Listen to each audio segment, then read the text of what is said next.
ओम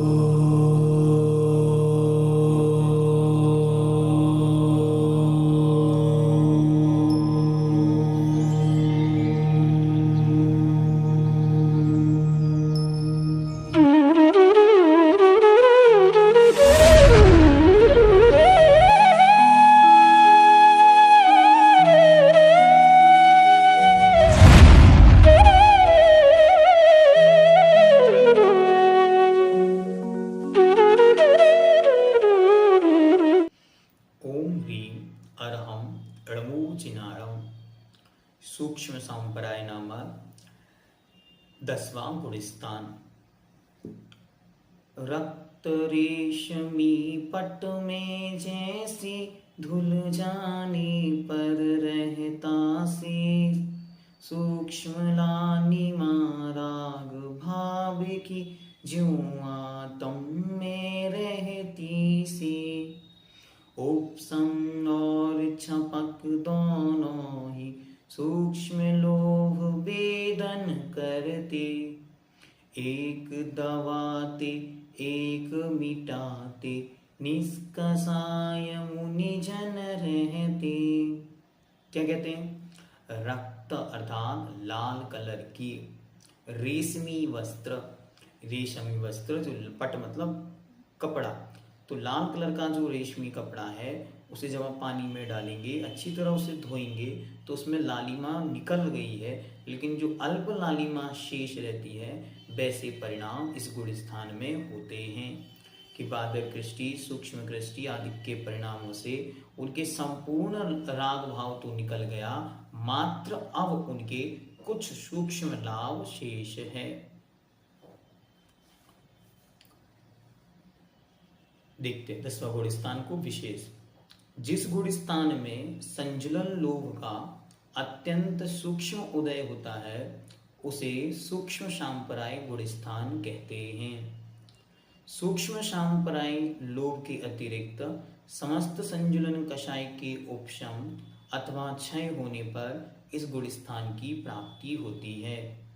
जिस प्रकार धुले हुए लाल वस्त्र में सुर्खी सी अर्थात थोड़ा थोड़ा लालपन रह जाता है, उसी प्रकार जो जीव अत्यंत सूक्ष्म लोभ कषाय से युक्त हैं उनके यह गुण स्थान जानना चाहिए। इस गुण स्थान में क्या क्या विशेषताएं हैं? तो कहते हैं इस गुण स्थान में सूक्ष्म लोभ कषाय का उदय रहता है। जो जीव उपसम श्रेणी से चढ़कर इस गुण स्थान में प्रवेश करते हैं वे 11वें गुण स्थान में आगे जाते हैं।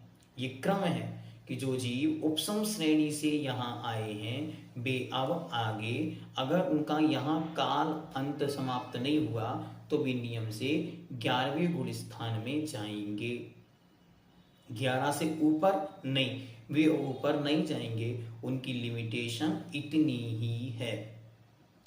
जो छपक श्रेणी से चढ़कर इस गुण स्थान में प्रवेश करते हैं वे 12वें गुण स्थान में प्रवेश करते हैं। ये नियम है, ये सिद्धांत है, ये आगम है कि जो जीव छपक श्रेणी के माध्यम से 10वें गुण स्थान में आएगा वो नियम से 10 से डायरेक्ट 12वें में जाएगा। 11वें गुण स्थान को वह कभी भी प्राप्त नहीं करेगा। हाँ, ये सिद्धांत हैं, कुछ नियम होते हैं, उन्हें आपको एज इट इज याद करना है। वे जीवन पर्यंत जब भी लगेंगे वो ऐसे ही प्रयोग में आएंगे। ठीक है कि जब जब भी कोई जीव उपसम श्रेणी के साथ 10वां गुण स्थान चढ़ेगा तो नियम से 11वें में जाएगा, वो नियम से नीचे उतरेगा। लेकिन जो जीव 10वें गुण स्थान में छपक श्रेणी के साथ चढ़ेगा वो नियम से 12वें में जाएगा, 11वें में नहीं जाएगा। कसाई के उदय सहित जीवों का यह अंतिम गुण स्थान है। तो यहाँ जो सांपराय शब्द है वो बतला रहा है कि इसके पहले पहले के संपूर्ण गुण स्थान कषायों से सहित गुण स्थान थे। वहां किसी ना किसी रूप में कषाएं मौजूद थी, भले ही सूक्ष्म संजुलन ही क्यों ना हो, लेकिन वहां कषायों की स्थिति थी। लेकिन अब 10वें गुण स्थान के बाद कषाय की स्थिति समाप्त हो गई है। अब ये अंतिम गुण स्थान कषाय से युक्त था। इस गुण स्थान में 3 प्रकार के साधु होते हैं। कौन कौन से तो बतलाते हैं। द्वितीयोपशम सम्यक्त उपसामक, जो द्वितीयोपशम सम्यक्त के साथ उपसम श्रेणी चढ़कर आए हैं। दूसरे छायक सम्यक्त उपसामक, जो छायक सम्यक्त के साथ उपसम श्रेणी चढ़कर आए हैं। और तीसरे छायक सम्यक्त छपक, जो छायक सम्यक्त के साथ छपक श्रेणी चढ़कर आए हैं। अब इनमें अंतर क्या है? इनमें अंतर यह है कि जो 2 उपसम श्रेणी वाले हैं वे नियम से नीचे जाएंगे और जो छपक श्रेणी वाले हैं वे नियम से ऊपर जाएंगे और पुनः लौटकर संसार में अब नहीं आएंगे।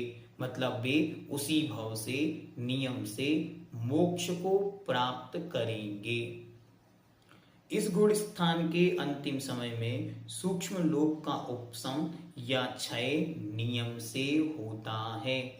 उपसम करेंगे तो वे 11वें गुण स्थान में जाएंगे और जो क्षय करेंगे वे 12वें गुण स्थान में जाएंगे और वहां मोहिनी कर्म से रहित, नाम क्या दिया? छीन मोह, अर्थात मोहिनी कर्म जिनका छीन हो गया है, समाप्त हो गया है, खत्म हो गया है, ऐसे वे अक्षीण मोह नाम के गुण स्थान को प्राप्त करेंगे। और जो उपशम कर कर जाएंगे वे उपशांत मोह में, मतलब दबा हुआ है मोहिनी कर्म जिनका। ठीक है। इस गुण स्थान में सूक्ष्म सांप्राय संयम होता है। संयम के जो 5 भेद कहे उसमें से 10वें गुण स्थान में सूक्ष्म सांप्राय नामक संयम होता है। अब 10वें गुण स्थान से कहाँ जा सकते हैं? तो 10वें गुण स्थान से 11वें गुण स्थान में जा सकते हैं। ठीक। फिर 10वें गुण स्थान में जो छपक श्रेणी से गए हैं वह नियम से 12वें गुण स्थान में जाएंगे। उपसम श्रेणी वाले 11 में, छपक श्रेणी वाले 12 में। उपसम श्रेणी से गिरने वाले 10वें गुण स्थान के नीचे 9वें में जाते हैं। और यदि आयु का क्षय हो गया तो 10वें गुण स्थान से 4थे गुण स्थान में जा सकते हैं। ऐसी 4 इक्वेशन बन गई कि कैसे? तो पहला तो जो 10वें से 11वें में जाएंगे, फिर 10वें से 12वें में जाएंगे और जो 9वें वाले हैं वो 10वें में जाएंगे और आयु का क्षय होने से 10वें वाले डायरेक्ट नीचे 4थे में चले जाएंगे। 10वें गुण स्थान में कहां से आ सकते हैं? तो 10वें गुण स्थान में आने के 2 चांस। एक तो 9वें गुण स्थान से 10वें में जाते हैं और एक उपशांत मोह वाले 11वें गुण स्थान वाले जब नीचे आते हैं तब वे 10वें में आते हैं। इस गुण स्थान का काल कितना है? तो इस गुण स्थान का उत्कृष्ट काल अंतर मुहूर्त है और जघन्य काल एक समय। 10वें गुण स्थान में प्रवेश करते समय ज्यादा काल जीव रहता है लौटते समय। ध्यान से, अब कोई जीव ऊपर चढ़ रहा है तो 8वां, 9वां, 10वां, 10वें के बाद 11वां, फिर लौटेगा तो 11वां, 10वां, 9वां, 8वां। तो प्रश्नकर्ता ने प्रश्न पूछा कि चढ़ते समय ज्यादा समय में रहेगा कि लौटते समय? तो कहते हैं 10वें गुण स्थान में प्रवेश करते समय जीव ज्यादा काल रहता है, लौटते समय कम। जैसे समीर शिखर जी के पहाड़ पर चढ़ते समय ज्यादा समय लगता है और लौटते समय कम। क्यों? अब उनके अंदर उत्साह अधिक नहीं बचा, नीचे क्या है उस लौटना ही तो है, तो वे जल्दी जल्दी उतर कर आ जाते हैं। और मैं तो इसके विपरीत भी चला जाता हूं, मैं ये सोचता हूं कि अब नीचे जाके करना क्या, इसलिए धीरे धीरे उतरते रहते हैं। थक भी जाते हैं तो भी धीरे धीरे उतरते चले जाते हैं। ऐसा कितना समय हो सकता है कि 10वें गुण स्थानवर्ती कोई ना हो?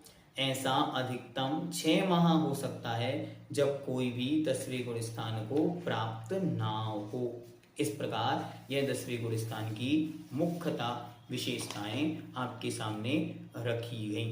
अब आगे की 2 गाथाओं में 10वें गुण स्थान में क्या क्या विशेषताएं और हैं, किस प्रकार से कार्य हुआ है, वो सब आचार्य बतलाएंगे जो थोड़ा सा कठिन विषय होगा, तो उसे भी हम देखने का, समझने का प्रयास अवश्य करेंगे। ठीक है। ओम सिद्धम।